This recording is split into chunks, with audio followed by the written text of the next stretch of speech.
Hello VTubers, Faded here, and welcome to another episode of King of the Hill. Today's challenger is gonna be Xclawsz. He answered a question that was very tricky correctly in the chat.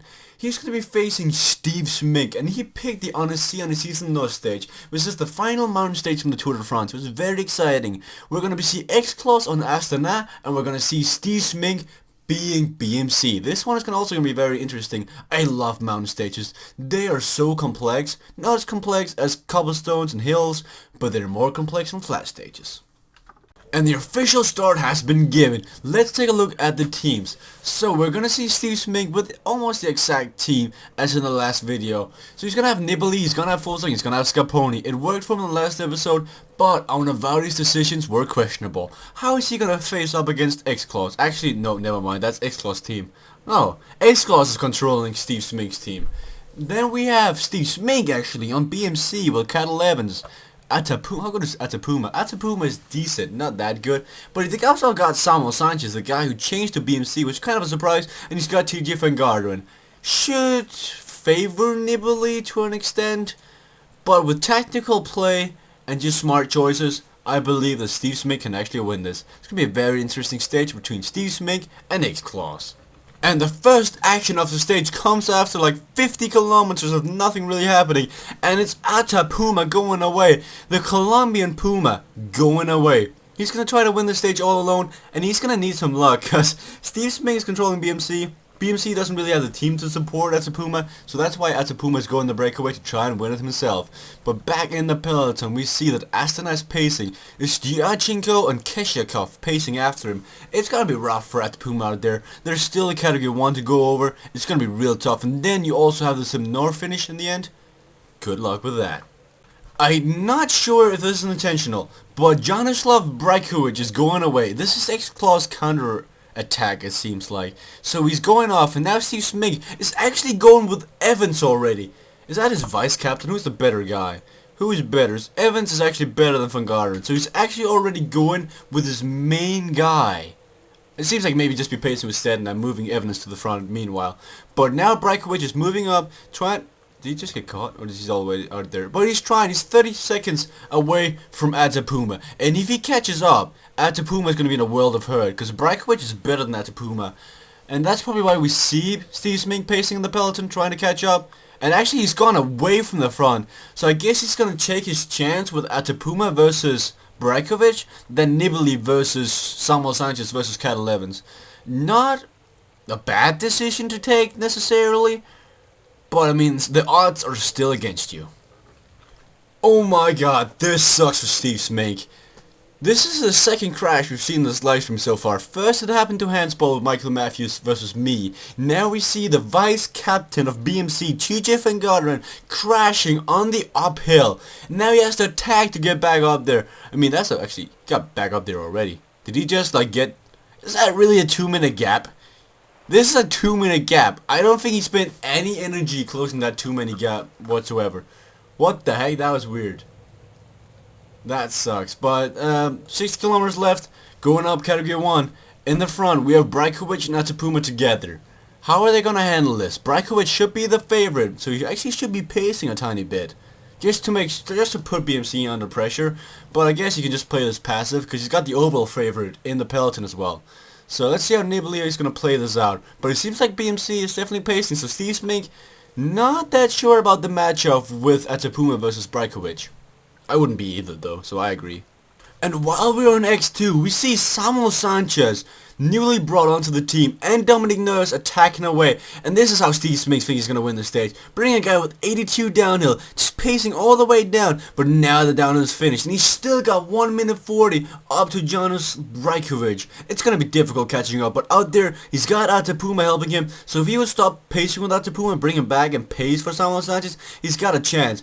And now Nibali is forced to react. And with 20 kilometers left, we're still going X2 by the way.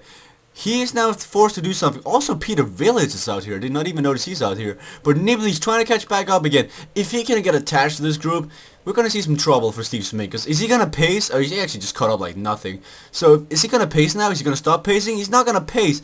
And this looks like it might bring Nibali in the front. Yeah, he's gonna pace with Nibbly. So Stevesmink pulled the smart one there, but Xclawsz was awake and he's out there. But all the way in the front is still Jonas Brajkovic. He must be feeling it about now. 20 kilometers left. He's been out there for quite a while. He's been pacing for quite a while.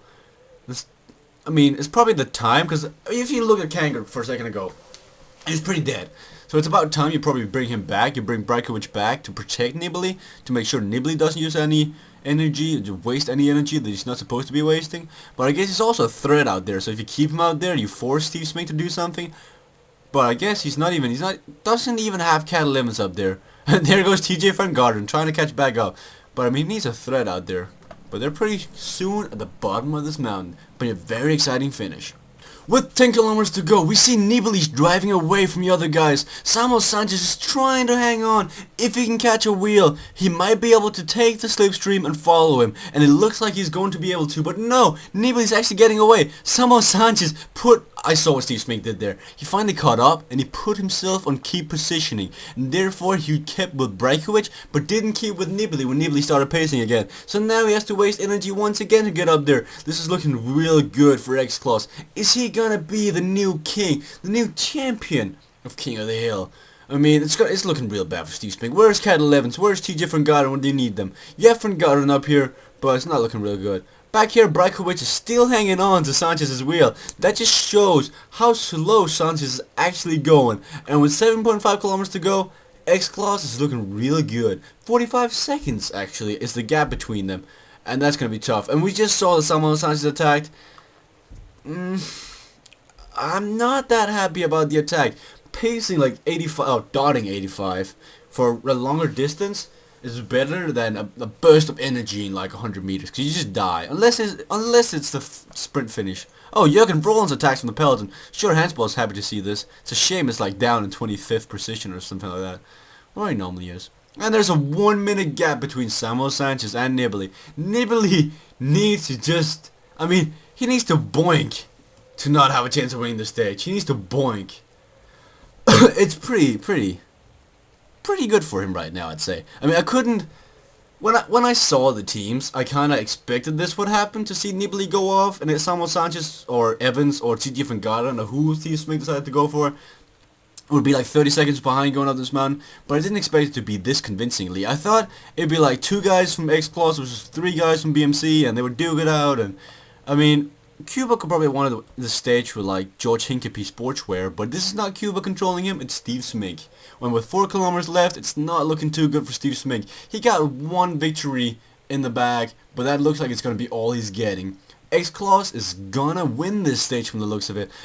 Down below, Jonas Brajkovic is still going fast. I mean, oh, Froome's coming. Never mind, guys. We probably won't see Nibbly win this stage. Froome has only got like a 5-minute time gap up to Nibbly. He can, 7 minutes. That's even better. Froome can definitely make that in 4 kilometers. He's just gonna have to switch gears, turn on Mark Cavendish mode, and just start sprinting. We've seen it before. We've seen it on the Mont Ventoux. He can do it on the Seasam. No, we can do it. He can do it. But 1.5 kilometers to go, Nibbly can already start to raise his hands. If you were able to celebrate earlier than the 300 meters or whatever it is, Nibbly could probably celebrate from the 2 kilometer mark, because he's got this in the back. With 1 kilometer to go, not even a sprint. Don't put your name in the comment section below on this video either. I will tell you when you can do that. Actually do it. Actually do it. This is going to be the last video of the stream, so put your name in the comment section below if you think you have a chance of beating Xclawsz. So thank you guys for watching, thank you guys for coming out to the stream. Put your name in the comment section below if you think you have a chance of beating Xclawsz. Thank you guys for coming out to the stream. It's been a lot of fun. If my voice was better, I would keep on recording, but it's not. It needs a break. It needs to all up the production value. Thank you guys for watching. See you guys later.